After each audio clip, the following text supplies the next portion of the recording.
yace su ji su ce wa mutane kenan la ilaha illallah shine babban sakon annabawa. shi sa Allah ya gaya mana misali a cikin suratul a'raf laqad arsalna nuhan ila qaumihi fa qala ya qaumi ibudullah ma lakum min ilahin ghayruhu. babban sakon annabi nuh shine la ilaha illallah. haka wanda ya biyo bayan sa annabi hud wa ila aadin aqahum huda qala ya qaumi ibudullaha ma lakum min ilahin ghayruhu afala tattaqun. haka annabi salih wa ila thamud aqahum salihah qala ya qaumi ibudullaha ma lakum min ilahin ghayruhu qad ja'atkum bayyinatun min rabbikum hadhihi naqatullahi lakum aya fadharuha ta'kul fi ardillah wa la tamassuha bisu'in fayakhudhukum adhabun alim. haka annabi shu'aib wanda yazo bayan sa wa ila madyana aqahum shu'aiba qala ya qaumi ibudullaha ma lakum min ilahin ghayruhu قد جاءتكم بينة من ربكم فأوفوا الكيل والميزان ولا تبخسوا الناس أشياءهم ولا تفسدوا في الأرض بعد إصلاحها ذلكم خير لكم إن كنتم مؤمنين. كون النبي يزول ساقون سشيني أتي لا إله إلا الله.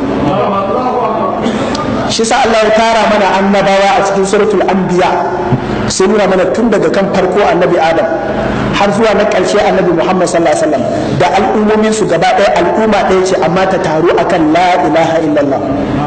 a cikin suratul anbiya Allah ba mu misali da wasu annabawa ya ba misali da annabi Musa da annabi Harun wa laqad atayna Musa wa Harun al-furqan wa diya'an wa dhikran lil muttaqin. sannan bayan Allah ba da labarin su sai kawo labarin annabi Ibrahim wa laqad atayna Ibrahim rushdahu min qabl wa kunna bihi alimin. sannan Allah ya kawo labarin ɗaɗan annabi Ibrahim wa wahabna lahu ishaqa wa yaquba nafila wa kullan ja'alna salihin.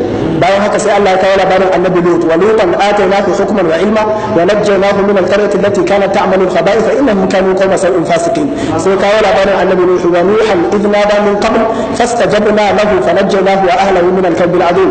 sannan ya kawo annabi Dawud da ɗansa annabi Sulaiman wa Dawud wa Sulaiman idh yahkumani fil harthi idh nafashat fihi ghanam al-qawm wa kunna li hukmihim shahidin. sannan kawo labarin annabi Ayyub wa Ayyub idh nada rabbahu وأيوب إذ نادى ربه أني مسني الضر وأنت أرحم الراحمين فاستجبنا له فكشفنا ما به من ضر. sannan kawo labarin annabawa guda uku a bayansa wa Isma'ila wal Yasa wa dhal kifli kullun min as-salihin. sannan kawo labarin annabi wato annabi Zannun shine annabi Yunus wa Zannun idh dhahaba mughadiban fa dhanna an lam naqdir alayhi fanada fi dhulumat alla ilaha illa anta subhanaka inni kuntu min adh-dhalimin. sannan kuma sai kawo annabi Zakariya da ɗansa annabi Yahya wa Zakariya idh nada rabbahu rabbi la tadhni fardan wa anta khairul warithin fastajabna lahu wa wahabna lahu Yahya wa aslahna lahu zawja. sai Allah ya cika da annabi Isa ɗanna na Maryamu wallati ahsanat farjaha fanafakhna fiha min ruhina wa ja'alnaha wa ibnaha